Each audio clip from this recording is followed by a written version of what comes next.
और वो सत्ता कौन है? वो शिव जी है? वो कौन है? वो ब्रह्मा है? वो विष्णु है? तो हमारे यहाँ पे एक ये भी एक बहुत बड़ा प्रॉब्लम खड़ी हुई है कि हमारे को ये समझ में नहीं आता कि ये इतने सारे देवी देवता, वो एक कन्फ्यूजन का और पार्ट। 3 मिलियन कई लोग बोलते हाँ, तो 33 करोड़ देवी देवता हैं और वो सब हमारे ये कन्फ्यूजन भी हमारे यहाँ बना देता है। हमारे यहाँ पे तीन तीन प्रकार से, और तीनों प्रकार हमारे को एक्सेप्टेबल है। निर्गुण निराकार, जिसको ब्रह्म बोलते हैं। निर्गुण निराकार ये है कि आपके कोई एट्रीब्यूट्स भी नहीं है, और आपका कोई आकार भी नहीं है, कोई फॉर्म भी नहीं, you are formless and without any attributes.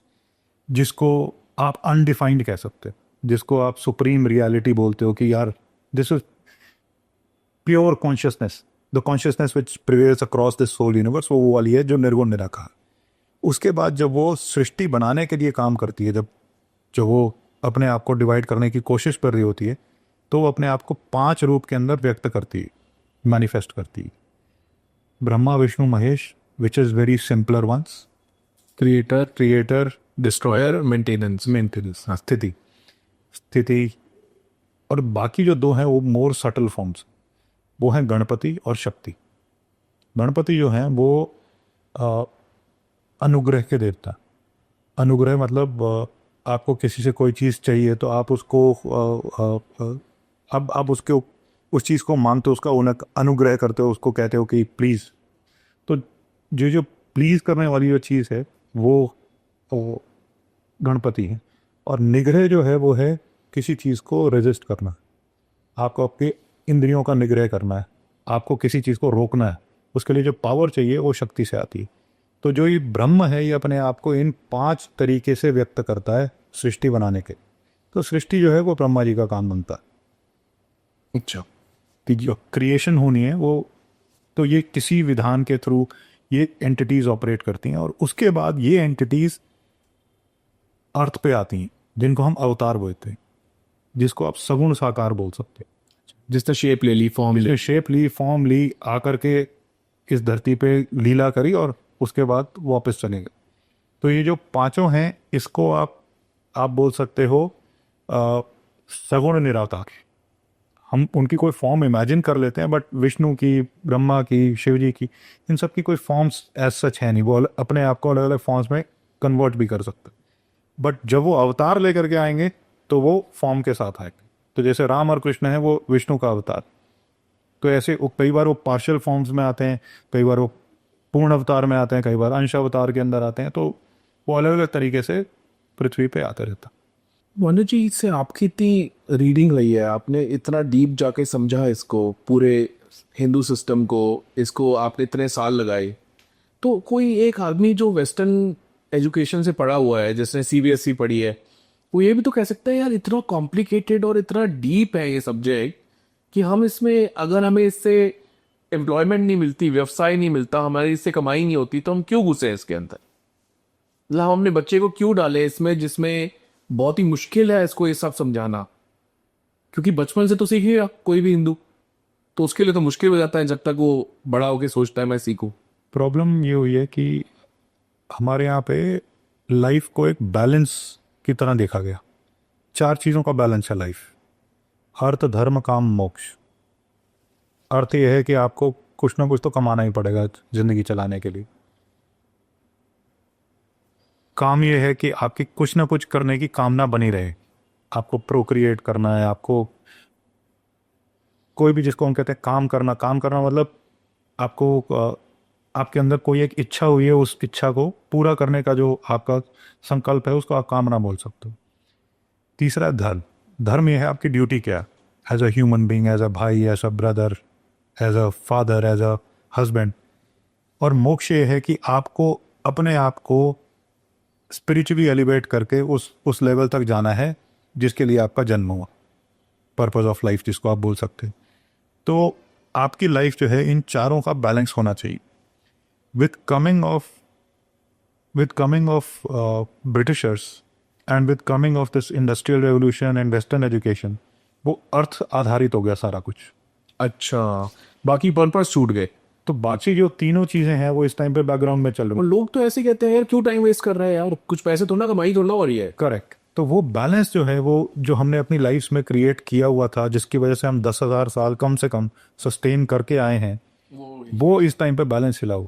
तो जब आप एजुकेशन की बात कर रहे हो कि हमारे को अपनी एजुकेशन कॉम्प्लेक्स लगती है, अभी तक जो हम डील कर रहे हैं वो सिर्फ धर्म और मोक्ष के एस्पेक्ट को डील कर, हम अर्थ और काम के एस्पेक्ट को डील नहीं कर रहे। वो आज की डेट में जो मॉडर्न एजुकेशन है वो पूरे तरीके से अर्थ और आम के कागजी पे चल गए हुए, क्या मिला। करेक्ट कर। तो जब तक हम अपनी एजुकेशन सिस्टम के अंदर इन दो चीज़ों को और इंटीग्रेट नहीं करेंगे और अपनी ओवरऑल लाइफ के अंदर इस बैलेंस को इंटीग्रेट करके नहीं आगे चलतेंगे, तब तक लाइफ की फुलफिलमेंट नहीं। अच्छा, आपने बहुत अच्छा बताया। आपने सनातन की बात होती है ना, सनातन धर्म, एटर्नल कोड ऑफ कंडक्ट। अब ये हिंदू वर्ड तो अंग्रेज ले आए, इन्होंने कहा भाई सिंधु के नदी के उस साइड जो रहते हैं, और ये सारी बहुत ही ऐसा ग्रुप है जो हर कोई अलग थॉट रखता है, बहुत इंडिपेंडेंट इंडिविजुअल टाइप के लोग हैं, हर एक को अपना रास्ता लगता है कि वही सही रास्ता है, बट सारे रास्ते भगवान की, एक ही भगवान की तरफ जाते हैं, तो वो सनातन बात ही। तो ये हिंदू क्या है? और आज के टाइम में जहाँ पे नेपाल आखिरी हिंदू देश था दुनिया का, वो भी चला गया, और आज हिंदू कोई देश है ही नहीं दुनिया में। सबसे ज्यादा हिंदू सिर्फ भारत में बसते हैं। तो भारतीय क्या है, सनातन क्या है, और हिंदू क्या है? तीनों एक ही। सनातन को हम सनातन क्यों कहते हैं कि ये सनातन का मतलब क्या है? सत मतलब इटर्नल मतलब जो हमेशा से रहा। कोई एक ऐसा कॉन्सेप्ट, कोई एक ऐसी फिलॉसफी, कोई एक ऐसी चीज जो सुप्रीम ट्रूथ है, उसको हमने सनातन बोला, उसको हमने सत बोला। अब वो सुप्रीम ट्रूथ क्या है जो मैंने अभी आपको एक्सप्लेन कर, वो है थ्योरी ऑफ कर्मा। इस्लाम और क्रिश्चियनिटी इस थ्योरी ऑफ कर्मा में बिलीव नहीं करते, क्योंकि वो रीबर्थ में बिलीव नहीं करते। थ्योरी ऑफ कर्मा जो जीवात्मा की जो थ्योरी है कि जीवात्मा एक से दूसरे शरीर के अंदर चली जाएगी, आपको दूसरी योनि प्राप्त हो जाएगी, आपको नर्क भोगना है, आपको स्वर्ग भोगना है, कर करके, और कुल मिलाकर के एक्सप्लेनेशन ये है कि आपके कर्मा किस तरीके के रहेगा। ये जो इटर्नल ट्रूथ है, ये सिर्फ और सिर्फ भारत के अंदर मिला। ये यहाँ के ऋषियों की रिसर्च का प्रोडक्ट है, या जो उनको दर्शन हुआ, जो दृष्टा हुए, जो उपनिषदों के अंदर जो बेसिक टेक्स्ट मिल रहा है, वो तीन फंडामेंटल्स हैं। First basically theory of Karma है कि आपको कर्मों का फल मिलना ही मिलना। दूसरा, आत्मा जो है वो अनश्वर है, उसका कभी नाश नहीं हो। और तीसरा, आपका रीबर्थ होगा। जैसे ही आप इन तीन चीज़ों के अंदर आप बिलीव करना शुरू करते हो, तो आपको थ्योरी ऑफ कर्मा बहुत आराम से समझ में आनी शुरू है। और ये जो इटर्नल ट्रूथ है और ये जो फिलोसॉफिकल ट्रूथ है, वो सिर्फ और सिर्फ भारत के पास होगा। अब आप इसने ज़मीन तैयार करी है इसके ऊपर इमारतें खड़ी करने की। सनातन वो ज़मीन है ये बेसिक कॉन्सेप्ट है जिसके ऊपर इमारतें खड़ी होगी, और वो इमारतें जो है पंथ है। कि शंकराचार्य ने बोला कि मैं अद्वैत पंथ, रामानुजाचार्य ने बोला विशिष्ट अद्वैत, गुरु नानक देव जी ने कहा कि मेरी इमारत खड़ी होगी जिसको हम सिख बोलेंगे, या उसके बाद उन्होंने खालसा बोला अपने गुरु गोविंद सिंह में, या उसके बाद आप हर गली में चले जाओ एक अलग पंथ चल रहा। अद्वैत के अंदर ही पता नहीं कितने 23 अखाड़े हैं और कितने वो सब हैं, हर एक के अपने अपने गुरु हैं। पंथ के हिसाब से तो कोई हमने हिसाब ही नहीं छोड़ा। मगर वो जो इवन बौद्ध और जैन जिसको हम पंथ बोल सकते हैं, उनकी भी जो ज़मीन है वो सनातन ने तैयार की हुई। उसके अंदर अभी मैं बुद्धिज़्म को भी आप पीछे कहते हैं कि मैं टच करता हूँ। बौद्ध और जैन फिलोसफीज जो हैं उनको ये ऐसा माना जाता है कि ये वेदों को प्रमाण नहीं मानते। उपनिषदों के अंदर अगर कुछ वाक्य लिखे हुए हैं, बाकी जितने भी जिसको आप कहते हो कि एथिज्म जो हमारे यहाँ ना, जिसको भगवान को ना मानना, एथिज्म, वो वेस्ट का कॉन्सेप्ट, तो वेस्ट वाला कॉन्सेप्ट। हमारे यहाँ पे जो एथिज्म माना गया वो ये है कि जो वेदों को नहीं मान रहा। अच्छा, तो जैन और बौद्ध फिलोसफी जो है वो वेदों को प्रमाण नहीं, वो एथिस्ट है। उनको एथिस्ट हमारे हिसाब हमारे इंडिक थॉट के हिसाब से एथिस्ट माना गया। बट इवन देन भगवान को जो है उन्होंने भी माना। जैसे basic philosophy of Buddha is दुख जो है वो व्याप्त है और दुख का कारण होगा। दुख का डिजायर है, दुख का कारण डिजायर नहीं है, दुख का कारण कर्म है। एक बच्चा पैदा होते ही मर गया, उसकी क्या डिजायर थी? वो यही देखते हैं ना कि एक बूढ़े आदमी का है और उसके बाद एक बच्चा है और वो सारे जैसे जैसे मरते जा रहे हैं उनको ये रियलाइजेशन हुई कि यार ये तो दुख दुनिया में भरा हुआ, तो दुख का कारण क्या है? दुख का कारण है कर्म। और वो कहते हैं ऐसा नहीं है। अब अगर आप कर्म कह रहे हो तो इसका मतलब आप ये मान रहे हो कि कोई एक ईश्वर है जिसने आपके कर्मों के विधान के हिसाब से आपको एक मनुष्य शरीर दिया, जिसको आप जिसकी वजह से आपको दुख भोगना पड़ा। और तीसरा उनका एक कॉन्सेप्ट कहता है कि अगर कारण का पता है तो फिर सॉल्यूशन भी पता होगा। तो उनकी बेसिक 3 फंडामेंटल कोर प्रिंसिपल्स जिसके ऊपर पूरा बुद्धिज्म खड़ा हुआ है वो है कि दुख व्याप्त है, दुख का कारण है, और अगर कारण है तो वो सॉल्व भी हो जाए। तो अगर हम ये नहीं बात करते कि डिजायर की वजह से ही हमें दुख मिल रहा है, क्योंकि हमने इतने डिजायर रखे हुए हैं, तो डिजायर होने के बाद दुख क्यों मिलना चाहिए? क्योंकि हमें वो डिजायर प्राप्त नहीं होते, मिलते नहीं है सारे। तो फिर क्या हो गया, इसमें दुखी होने की क्या बात हो गई? और अगर मिल गए फिर आप सुखी कहाँ से हो जाते हो? फिर आपकी और डिजायर क्रिएट हो जाता है। तो वो जिस जिस तरीके से इसको बोलते हैं वो ये कहते हैं कि ये आपके पुराने, अब वही मैं कह रहा हूँ कि एक छोटे बच्चे की कौन सी डिजायर थी जिसकी वजह से उसको दुखी होना पड़ रहा है? दुखी मतलब उसको बीमारी आ गई, उसको किसी बच्चे की डेथ हो गई, तो बाकी सारी फैमिली दुखी है। ऐसी कौन सी डिजायर उनकी थी जो, तो वो बेसिकली उसको कर्मा के हिसाब से एक्सप्लेन करते हैं कि आपने पहले कोई ऐसे कर्म किए हुए हैं जिसकी वजह से आपको दुख मिल रहा इस बार में है। और उसके बाद उसका निवारण ये है कि अगर आप ठीक रास्ते से चलोगे तो आप इस कर्म बंधन से हट जाओगे। तो जहां पे कर्म की बात हो रही है वहां पे बिना ईश्वर के कर्म की बात हो ही नहीं सकती। It is implicit in that. तो ऐसे कुछ प्रश्न हैं कि भगवान है या नहीं है, ऐसे इन्होंने, भगवान बुद्ध ने उनका जवाब नहीं दिया। उनको शायद अनिर्वचनीय या कुछ ऐसे प्रश्न बोले जाते जिसमें भगवान है या नहीं है, क्योंकि उस टाइम पे चारवाक की फिलॉसफी चल रही थी भारत के अंदर कि भैया जैसे जियो खुशी से जियो, क्या कहते हैं उसको, ऋण लो और घी पियो, कर्जा लेकर के अपना घी पियो, ऐश करो, क्योंकि अगला जन्म तो किसी ने देखा ही नहीं है, जो सामने दिख रहा है वही है। तो पूरा इंडिया जो है वो उसके अंदर डूब गया था। अब उस पूरे इंडिया को उससे बाहर निकालने के लिए भगवान बुद्ध लगे, टू एन एक्सटेंट भगवान शंकराचार्य लगे। भगवान बुद्ध के बाद शंकराचार्य आए, मगर वही मैं जो आपको एक्सप्लेन कर रहा था कि भगवान बुद्ध के आने के बाद जो उनके शिष्य निकले, और आफ्टर अ लॉन्ग टाइम उन्होंने उसको इतना परवर्ट कर दिया उस मैसेज को कि वो फोर्स करना शुरू कर दिए लोगों के ऊपर। तो वो फिर उसके बाद भगवान शंकराचार्य को एक अलग तरीके से उस पूरे को दोबारा से सनातन के उसके अंदर बांधना पड़ा।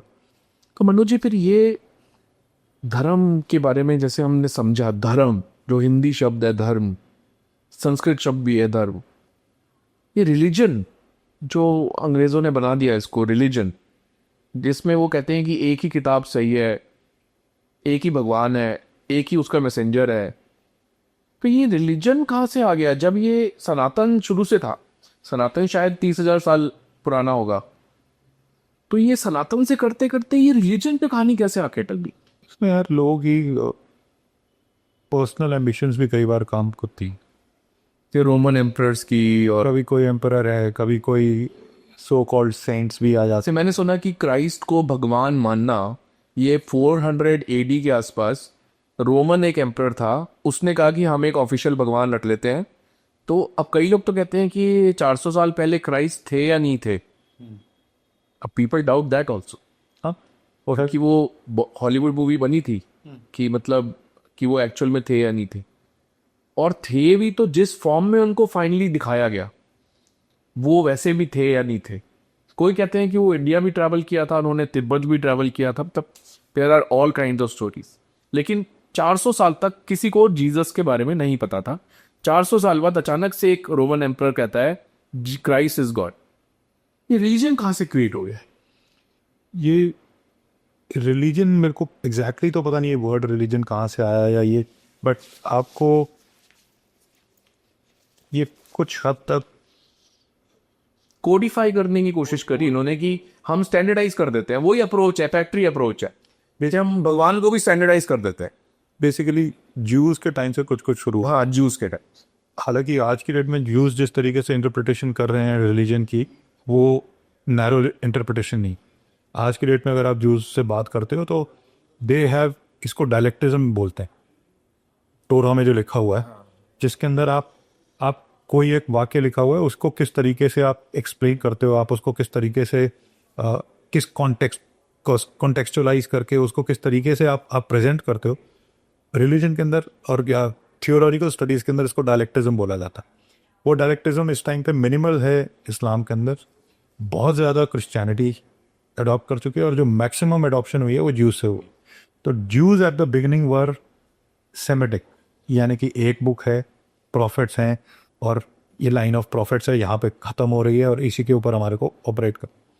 वहाँ से रिलीजन के कॉन्सेप्ट्स शुरू हुए, और उसके बाद मेजर रिलीजन क्रिश्चियनिटी आता है। क्रिश्चियनिटी के बाद इस्लाम आता है, और वो ये कहते हैं कि जो हमारी किताब में लिखा है बस वही ठीक है, जो और बाकी सब सिर्फ वही ठीक है, वहाँ तक तो बात प्रॉफिट भी वो लास्ट है, प्रॉफिट भी वो ठीक है, और यही भगवान है, और यही नाम है इसका, और यही किताब है, और यही है, मतलब वो उसको पूरा रिजिड करके किए। उनकी प्रॉब्लम जो जो बेसिक फंडामेंटल इश्यूज जो मेरे को दिखते हैं वो ये दिखते हैं कि कोई भी रिलीजन अगर ये कह रहा है कि मैं ठीक हूँ, वहां तक तो बात ठीक है, बिल्कुल समझ में आता है कि इससे ईश्वर प्राप्ति हो जाएगी। कुल मिला के रिलीजन का पर्पज इतना है कि आपको ईश्वर प्राप्ति करवाए। आपने एक पंथ दे दिया, एक बात दे दिया, अगर पंथ है। प्रॉब्लम वहां पे आ रही है जब आप ये कहना शुरू करो कि यार बाकी सब गलत है, मैं ही ठीक हूँ, दूसरे गलत। दूसरे गलत है, तो हम आधी बात तो बोल देते हैं कि यार हम ठीक है, वो पूरी बात कोई नहीं बताता। वो अब जो है वो प्रॉब्लम क्रिएट करता। जैसे आपने ये कहना शुरू कर दिया कि यार राम तो हुए ही नहीं, हम राम को भगवान मान ही नहीं सकते, तो हिंदुस्तान के अंदर आर्य समाजी हैं, वो भगवान राम को राम नहीं मानते, उससे कोई फर्क थोड़ी पड़ जाता है। या आर्य समाजियों के दिमाग में ये थोड़ी चलता है कि जो मूर्ति पूजा कर रहा है उसको भगवान की प्राप्ति नहीं होगी, उसकी भी वही स्थिति होगी जो उसकी इच्छा है। हमारे यहाँ तो ये चलता है ना कि ये था माम प्रपद्यन्ते तावस तथा भजाम्यहम्, गीता का एक श्लोक है जिसमें भगवान कह रहे हैं कि जो जैसे मेरे को भजेगा मैं उसको वैसे ही प्राप्त होऊंगा। तो मेरे को निर्गुण निराकार के रूप में आर्य समाजी जपना चाहते हैं, भजना चाहते हैं, मैं वैसे ही प्राप्त होऊंगा। किसी को भगवान राम के रूप में अगर प्राप्त करना है तो भगवान राम के रूप में प्राप्त हो जाए।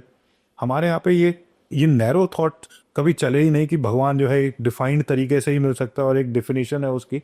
जैसे नातन के अंदर भी तो इतने पंथ हैं, वही तो ये कोई पंथ ये नहीं कहता कि हम ही सही हैं, एक्सक्लूसिविटी नहीं क्रिएट करता। एग्जैक्ट, वो कहता है कि हम भी सही हैं। करेक्ट।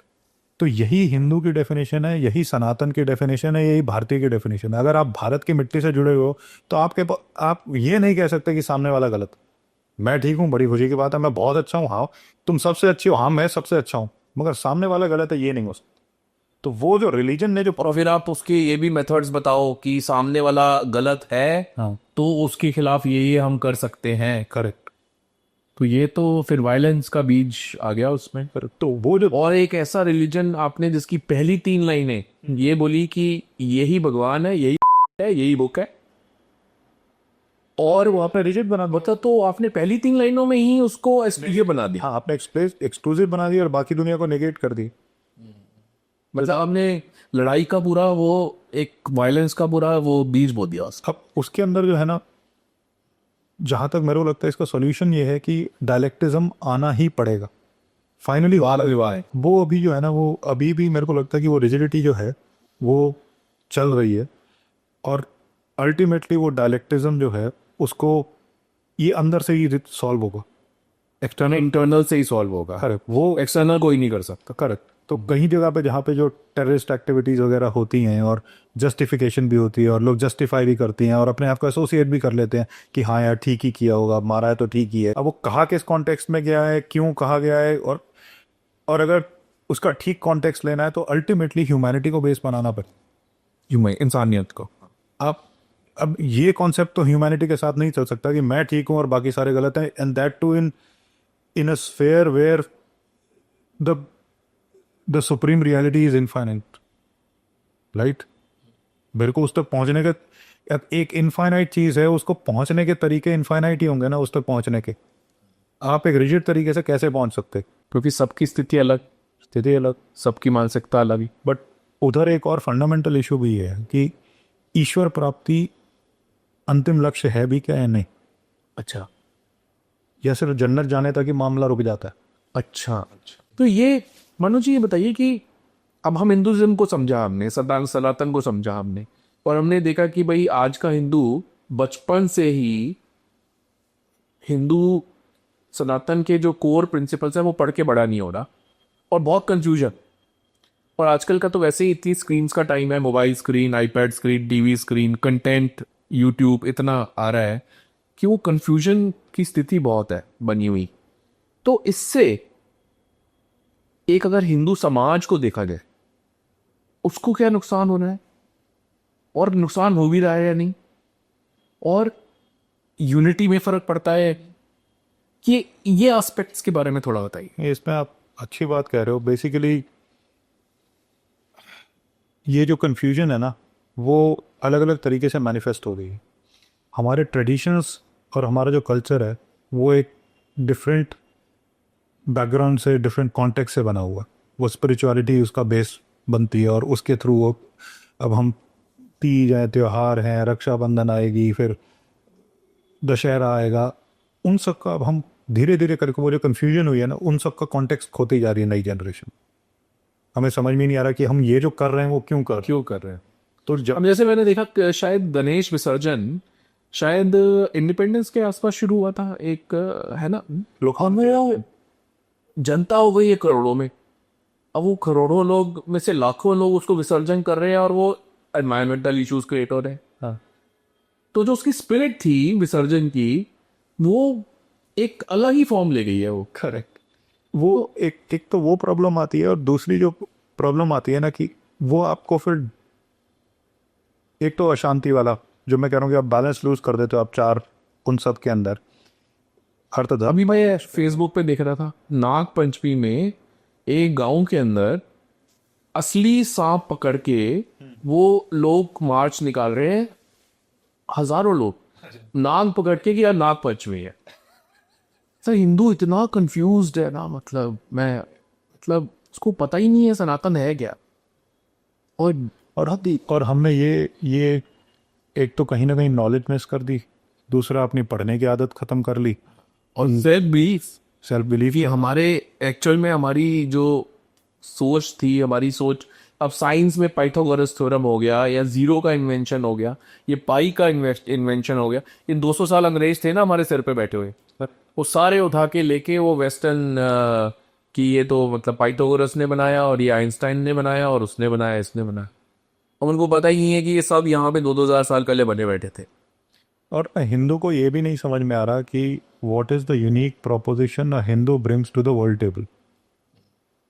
हमारे पास को बड़ा वेग पीसफुल था, उसमें बात करता है कि हिंदू कभी किसी को अटैक नहीं करता, हिंदू का एक बहुत ही वो है, एक वो गांधीयन टर्म्स में हाँ, उसको देखते हैं, बुद्धा और गांधी को लिंक करके देखते और उसमें भी ना कन्फ्यूजन है, हमारे को ये कन्फ्यूजन है। हमने क्या करना शुरू कर दिया, हमने धर्म को रिलीजन से इक्वेट करना शुरू कर दी, कि Hindu dharma is equal to Islam and Christianity.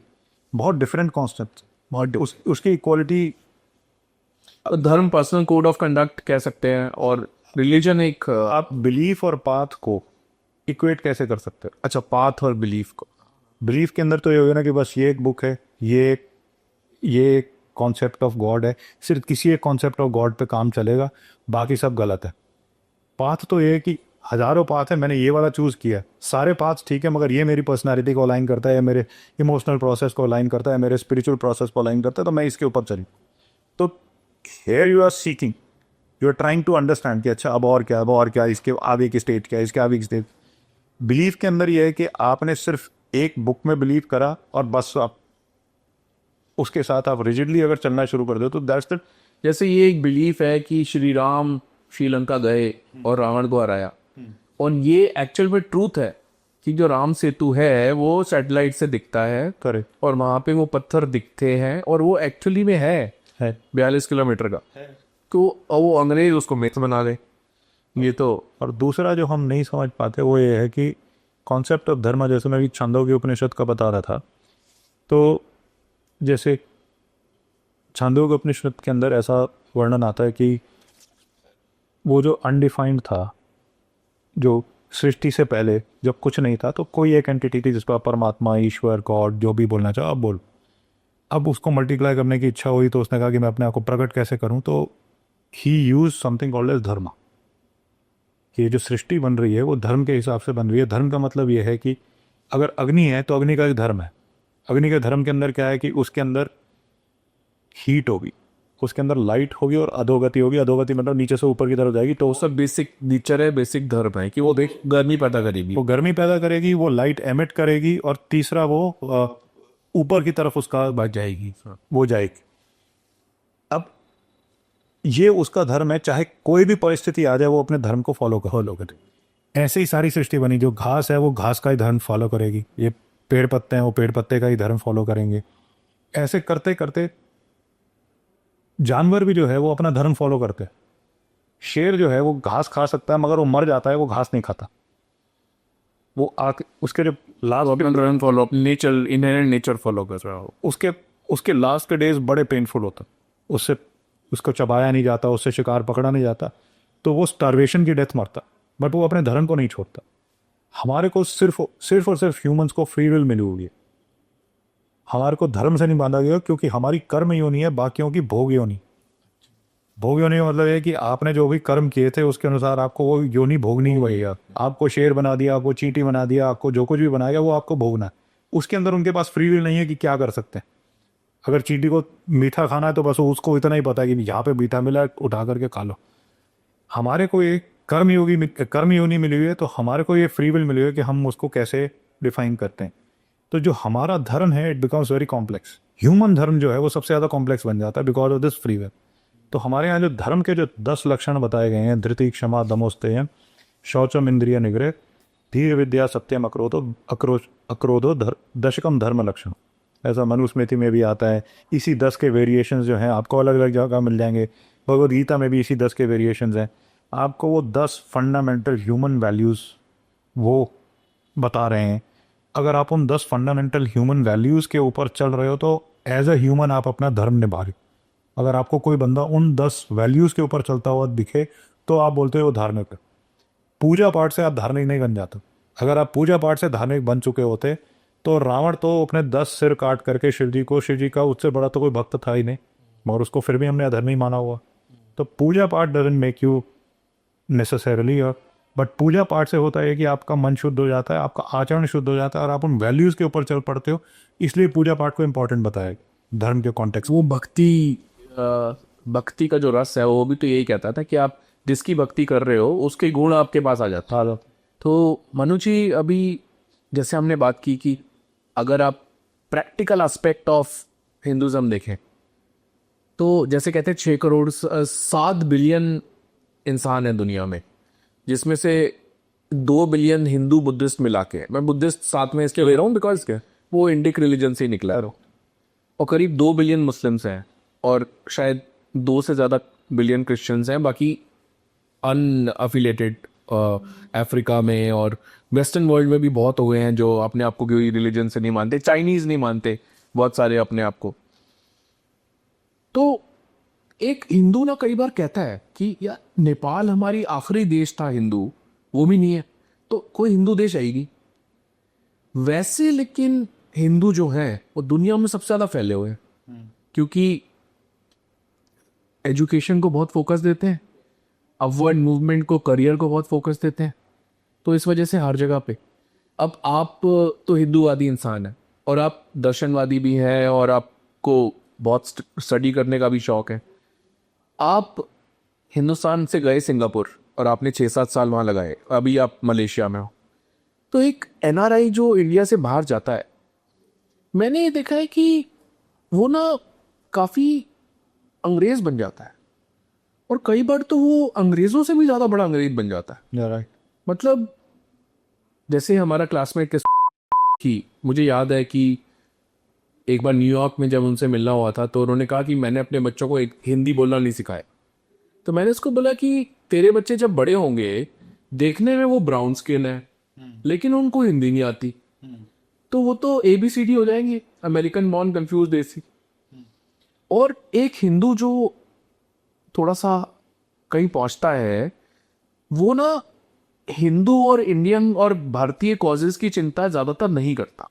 मैं आपको बताऊं, जितने IITians बाद में हार्वर्ड से पढ़ते हैं, जब उनको पैसे वापस देने की बारी आती है वो हार्वर्ड को देते हैं, स्टैनफोर्ड को देते हैं।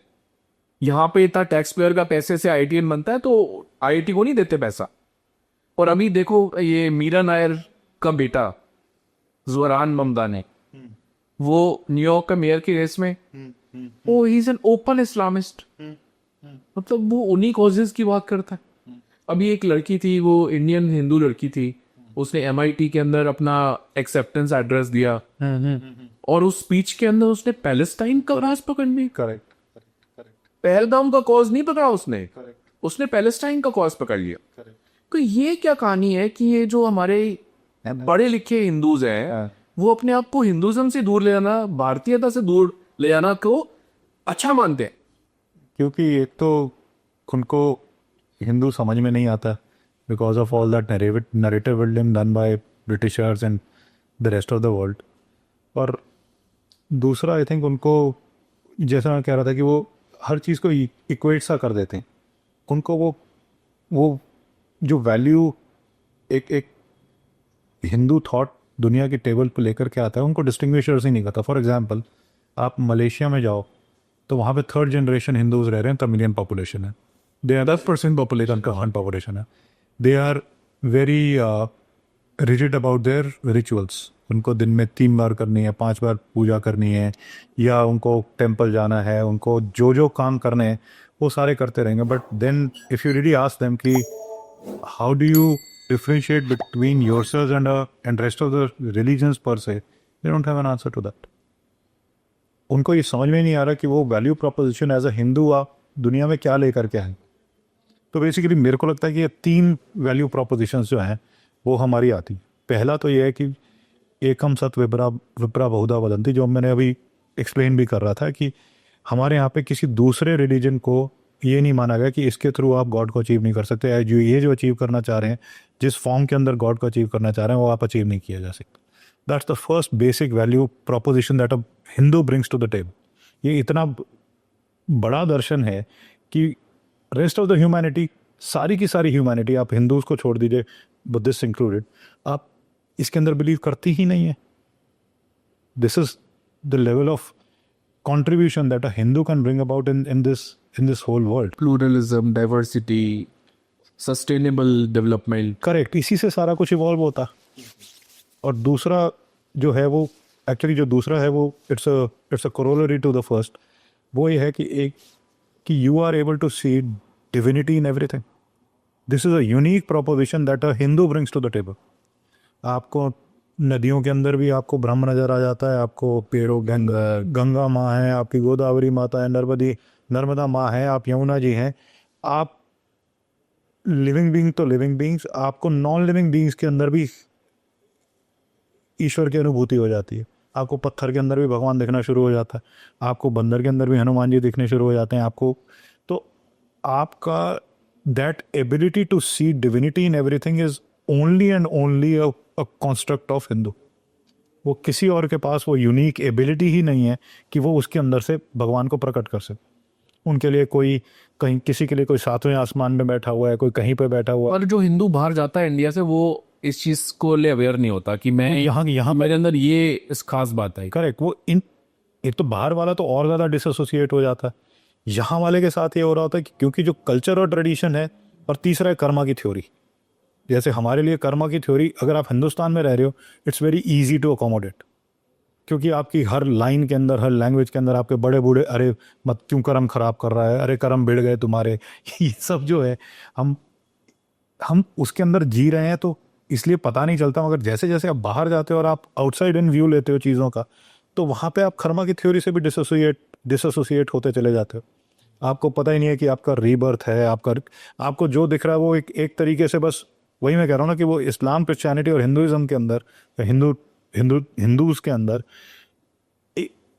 बिल्कुल वो सेम कहानी बन जाती है कि वो भी कोई चर्च जा रहा है, कोई मॉस्क जा रहा है और कोई टेम्पल जा रहा है। तो आपको ना थ्योरी ऑफ कर्मा का पता है, ना आपको ये एबिलिटी भी पता है कि भैया मैं सब चीज़ के अंदर डिविनिटी देख सकता हूँ, ना आपको ये पता है कि यार सामने वाला तो ये कह रहा है कि मैं गलत हूँ और मैं यही कही जा रहा हूँ कि नहीं, सामने वाला भी सही है।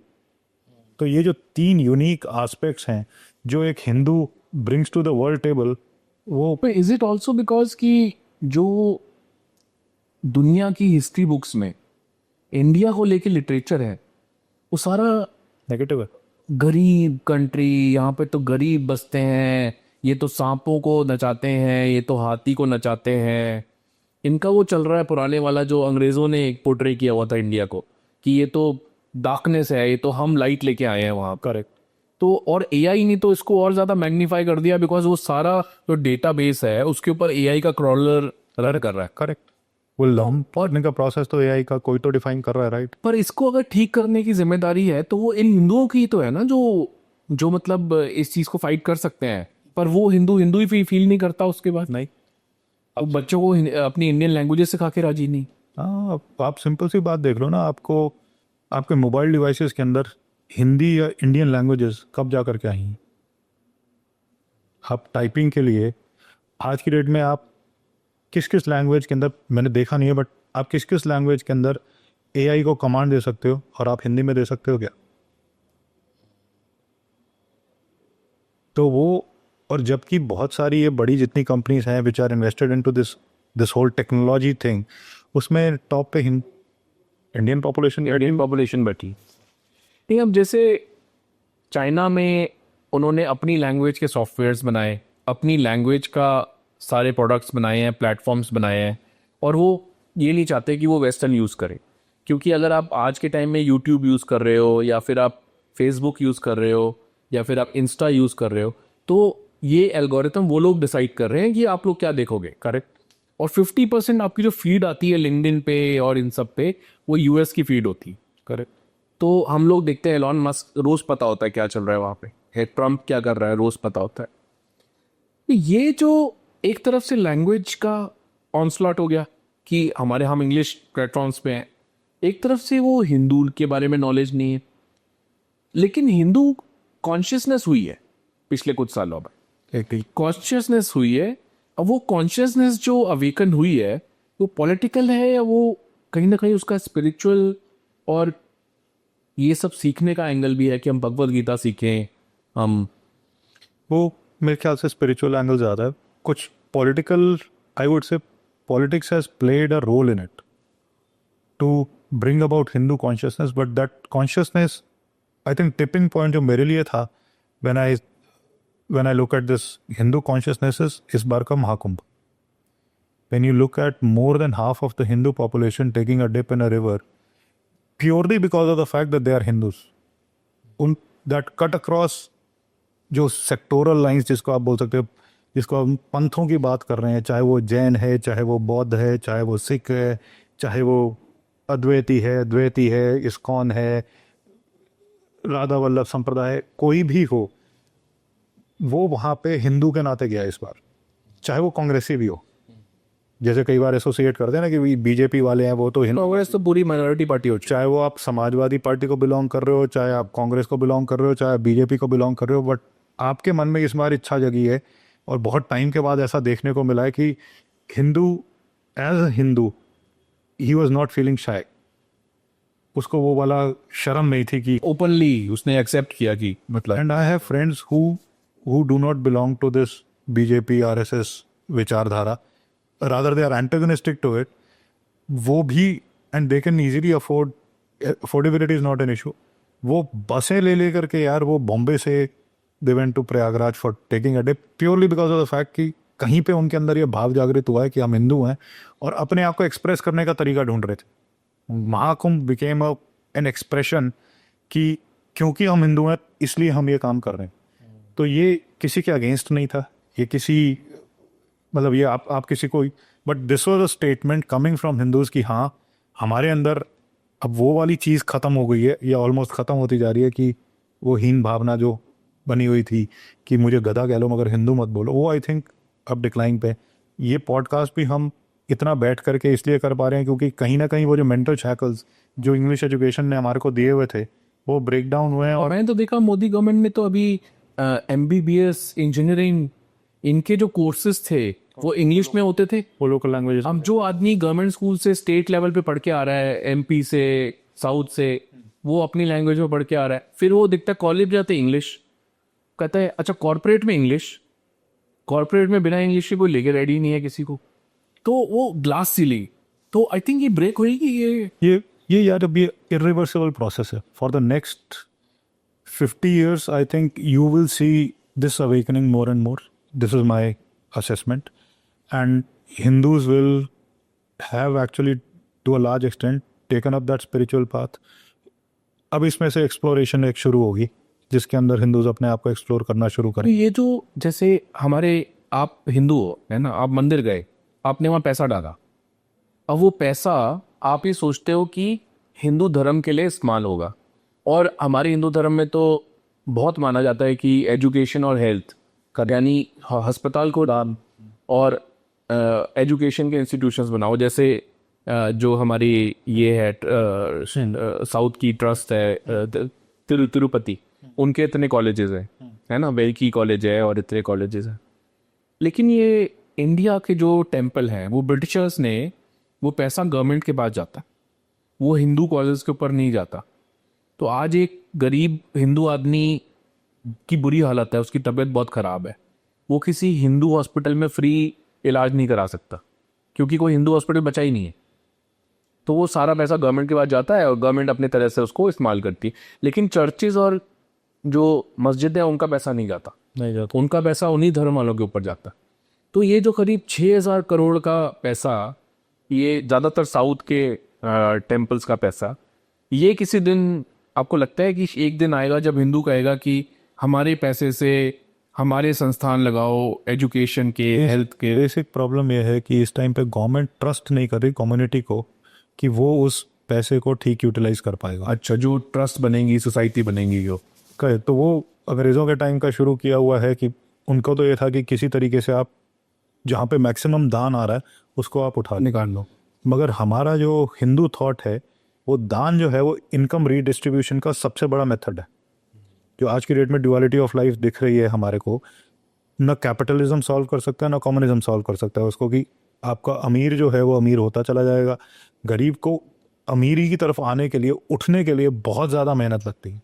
तो उस मेहनत, उस जो डिस्पैरिटी है, वो जो अनइक्वल हिसाब किताब है, उसको जो हमारे यहाँ पे, क्योंकि उसको सिविलाइजेशनल कंट्री है और हिंदूज हैं एंड ऑल दैट, तो हमने इसको स्क्रिप्चर से जोड़ा हुआ है। और दान जो है वो इस इनकम डिस्पैरिटी को ख़त्म कर देता है।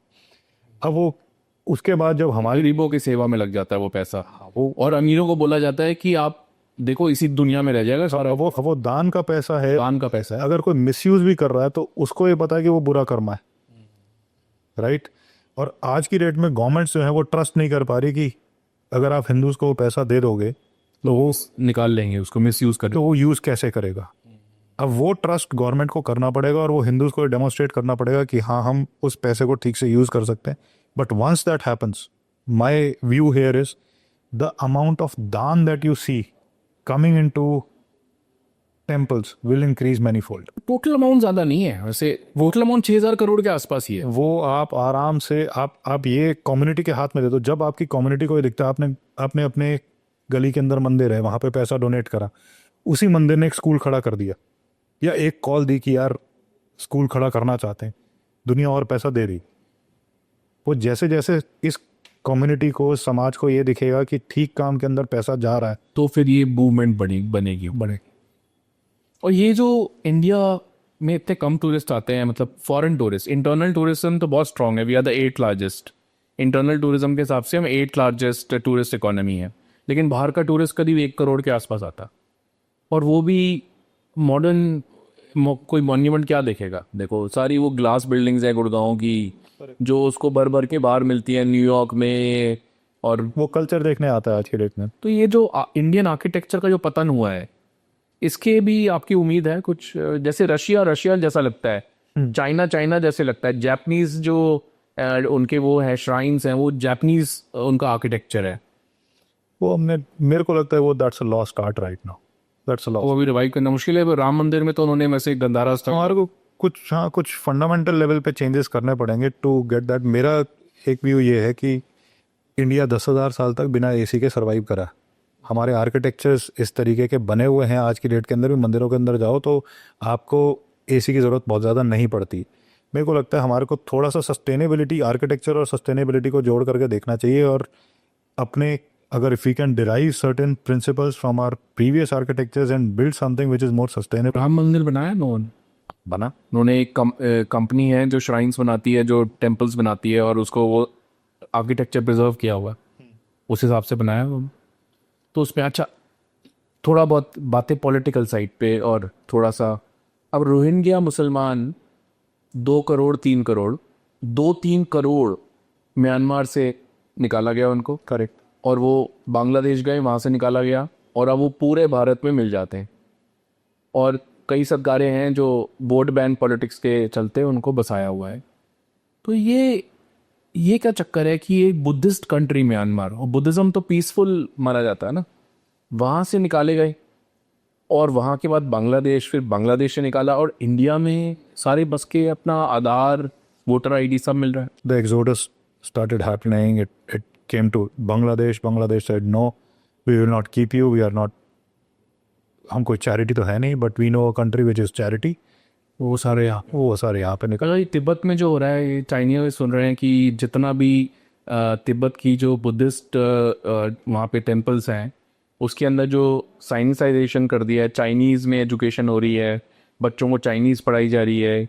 सिर्फ 60 लाख तिब्बती हैं वहाँ पे जो तिब्बत पे रहते हैं, वो सारे धीरे धीरे चाइनीज़ बन जाएंगे। मतलब बहुत बहुत मुश्किल। और जो उनकी ओरिजिनल लैंग्वेज थी जो संस्कृत से निकली हुई लैंग्वेज है, और बहुत मुश्किल सिचुएशन है तिब्बत की। तो that's what my assessment is. और अब तो दलाई लामा ने भी बोला है कि उत्तराधिकारी ढूंढना चाहिए क्योंकि उनकी एज काफ़ी होती जा रही है। करेक्ट। तो वो सिचुएशन इसलिए भी कॉम्प्लेक्स है। तो चाइना इतना बड़ा हो गया तो ये लॉस्ट कॉज माना जाएगा। एक तो इंडिया ने सपोर्ट नहीं करा, इंडिया ने सपोर्ट कर ही नहीं सकता, इधर पाकिस्तान है उधर बांग्लादेश। तो हमारे को उस कॉज को सपोर्ट करना चाहिए था। अगर बौद्ध हमारे हैं और किसी विपत्ति में, तो हमारे को उनको सपोर्ट और ज़्यादा तेज़ करना चाहिए था। उससे ज़्यादा रिस्पॉन्सिबिलिटी बौद्धों की है। अब आप बिल्कुल ही नॉन वायलेंट, मीक, एक्सेप्टेबल हर चीज़ करते चले जाओगे। India has given protection, India hasn't taken up the cause of Tibet as such. नहीं, इट हैज़। तो वो उसके लिए हमारे को ही, हिंदुओं को ही कुछ ना कुछ इस, they are a part of us, right. Politically बहुत मुश्किल हो चुका है ना इनको। चाइना $20 ट्रिलियन की इकोनॉमी हो चुकी है और वो न्यूक्लियर पावर। और जिस दिन रेल आई थी तिब्बत में, जिस दिन पहली ट्रेन पहुंची थी तिब्बत में, चाइना ने अनाउंस किया था, इंडिया वालों अब तुम नहीं रोक सकते थे। एग्जैक्टली। वो बहुत इस टाइम पे बहुत ही डिफिकल्ट सिचुएशन है। और दुख इस बात का होगा कि सिर्फ 1959 में गई है कंट्री। देखो अभी सिविल पूरे यूरोप के साइज का है वो तिब्बत। और वो तिब्बत भी जो है ना, अपने आप में एक सिविलाइजेशनल वो है, हाँ, स्टेट है। और वो ख़त्म ही हो जाएगी यार। वो जैसे इराक ख़त्म हो गया, मेसोपोटामिया, बेबीलोन, दुनिया के अंदर से चीज़ें मिटती चली गई ना, वो एक और चीज़ है जो इस टाइम पे बिल्कुल मिटने के कगार पे। Last question Manu ji, last question for today, but ये सबसे इंपॉर्टेंट क्वेश्चन है, तो आपको बहुत सोच समझ के जवाब देना है इसका। हमारे सिख भाई, देखो जिस तरह से जैनिज़्म है, बुद्धिज़्म है, उसी तरह से सिखिज़्म है। वो इंडिक थॉट से ही निकला है ना, उसी गुरुओं की संस्कृति से निकला। मैं गुरुद्वारे भी कई बार हाथ जोड़ता हूँ, मंदिर में भी जोड़ता हूँ, बुद्धिस्ट टेम्पल में भी जोड़ लेता हूँ। लेकिन कई बार मेरे को कुछ लोगों ने बताया कि गुरुद्वारे में कई बार एंटी इंडिया और एंटी हिंदू चीज़ें लिखी रहती। मैं गया था वहाँ पे गोल्डन टेम्पल, मैंने उनके म्यूज़ियम में गया तो मैंने देखा कि वो भिंडरा वाले को भी इन्होंने ग्लोरीफाई किया हो करो। और जो ये ट्रूडो के साथ इंडिया की लड़ाई हुई कनाडा में, तो ट्रूडो ने खालिस्तानियों को सपोर्ट किया जगमीत सिंह के रहते हुए। करेक्ट। और वो इंडियन इंटेलिजेंस की सोच है कि इनको पाकिस्तान से सपोर्ट मिलता है, बब्बर खालसा को और इनको। ऐसी सोच नहीं हो तो ओपन फैक्ट है।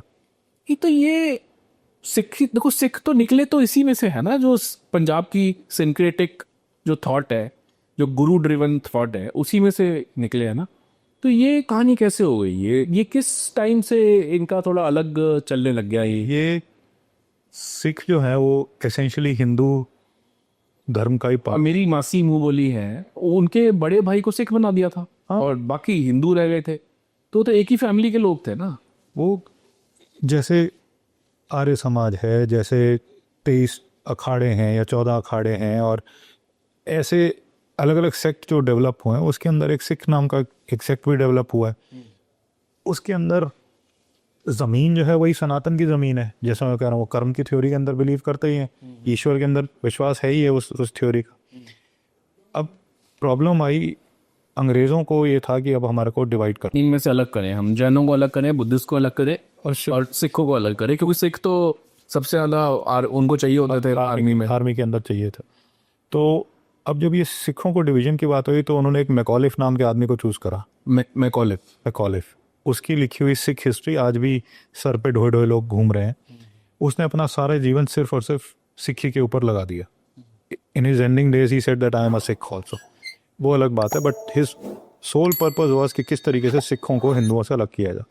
ये कौन से साल की बात होगी? ये 1880s की बात है। 1880s की। और उस टाइम पे उसने जो ब्रिटिश सरकार है उन्होंने एक चीज़ शुरू करी जिसको बोला गया श्री गुरुद्वारा प्रबंधक कमेटी, SGPC, कि ये गुरुद्वारों का प्रबंधन देखेगी। प्रबंधन मतलब मैनेजमेंट देखेगी कि किस तरीके से मैनेज होना चाहिए, नहीं होना चाहिए। ये 1900 की बात है। बाय 1904 श्री गुरुद्वारा प्रबंधक कमेटी सेज कि हमारे को हर गुरुद्वारे के अंदर से जो मूर्तियां हैं वो निकाल देनी है।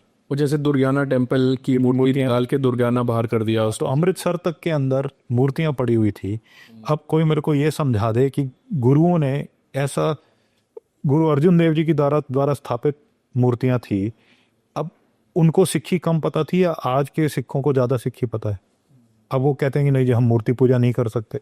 आप गुरु ग्रंथ साहब का एक एक पन्ना उठा करके देखो, राम कृष्ण हरि, उसके बिना आप गुरु ग्रंथ साहब पढ़ ही नहीं। गोल्डन टेम्पल में जय श्री राम लिखा हुआ है जो पे घुसते हैं, जो मैंने देखा नहीं वो कहते हैं ऐसे। तो वो तो एक रघुनाथ, वो तो गुरु ग्रंथ साहिब में भी मेंशन है कृष्णा के बारे में, हाँ। श्री राम के बारे में। वो तो कह रहे हैं टेक एक रघुनाथ, राम नाम उर में गयो जाके सम नहीं कोई, मतलब राम नाम से बड़ा कोई नाम जब भी नहीं है। कबीर का वो नहीं कबीर नहीं है तो गुरु ग्रंथ साहिब। हाँ, गुरु तेग बहादुर कह रहे हैं राम नाम उर में गयो जाके सम नहीं कोई जो सुमरे। तो ये पॉलिटिकल बीज बोया अंग्रेजों ने पॉलिटिकल SGPC के नाम पे, और ये बढ़ता बढ़ता आज के टाइम में बढ़ता और अब वो श्री गुरुद्वारा प्रबंधक कमेटी ये भी कंट्रोल करती है कि कौन ग्रंथी बैठेगा, वो क्या बोला गया। उनको जो ट्रेन करने के लिए भाई वीर सिंह की किताब दी जाती है कि आपकी ट्रेनिंग इसके थ्रू होगी, तो ये राम वो वाला राम नहीं, ये वाला राम है, हम सिर्फ निर्गुण निराकार की पूजा करेंगे, सत श्री अकाल सिर्फ निर्गुण निराकार है। उसके बाद जो राम के अवतार हैं उनको हम भगवान नहीं मान सकते, उनको वो सेम दर्जा नहीं दे सकते। तो वो जो एक तरीके का जो फैला दिया है आज की डेट में जो, और रियलिटी ये है तुषार की नॉर्मल मासेस के अंदर कोई बहुत ज़्यादा फर्क नहीं पड़ा। नहीं पड़ा। आज की डेट में भी सिंगापुर के अंदर देयर आर फैमिलीज। एक फैमिली को मैं जानता हूँ, उसमें वो लेडी हिंदू है और वो सिख फैमिली में है, तो उसके फादर इन लॉ कहते हैं कि बेटा ये तो ये हिंदू टेम्पल जाना बंद कर। ऐसे कुछ बहुत कम केस सुनने में आते हैं। अब मैं तो अपने पर्सनल बता सकता हूँ, मेरी वाइफ जो है वो और उनकी फैमिली जो है उसका गुरुद्वारे वाला पूरा तरीके से विश्वास है। मेरे घर के अंदर एक हेल्पर पंजाब से आई, तो ठाकुर जी की सेवा कैसे करनी है उसको मेरे से ज़्यादा पता है कि धूप बत्ती कब करनी है कब क्या। तो जब आप ग्राउंड रियलिटी पे देखते हो तो आज की डेट में भी मासेस के मन के अंदर कोई ऐसी प्रॉब्लम नहीं है, बट वो जो एक पॉलिटिकल एजेंडा चला हुआ है जो कई बार गुरुद्वारों के थ्रू भी मैसेजिंग पास होती है, उसकी वजह से दिक्कत आ रही है। उसको कई बार उनकी मैसेजिंग आती है SGPC की, तो वो कई बार बहुत ही अजीब पोजीशंस ले लेते हैं जो इंडियन इंटरेस्ट में नहीं होते। आज की डेट में SGPC ये कह रहा है कि उसके अलावा कोई श्री गुरु ग्रंथ साहब को छाप ही नहीं सकता, कोई उसकी इंटरप्रिटेशन नहीं दे सकता, कोई इसकी ट्रांसलेशन नहीं दे सकता। यार कमाल ही हो गई है।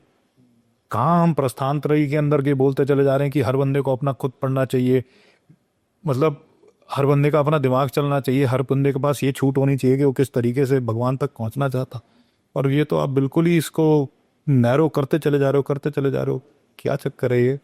ठीक है मनु जी, आज बहुत बहुत अच्छा लगा आपसे नहीं हिंदू धर्म के बारे में, देश के बारे में, NRIs के बारे में, और एक जो आम इंसान है वो हिंदू धर्म के बारे में, सनातन के बारे में अगर पढ़े तो क्यों पढ़े तो क्या पढ़े, और किस तरह से वो अपने बच्चों को भी इस पूरी कम्युनिटी का एक गुलदस्ता है इसका पार्ट बना सकता है।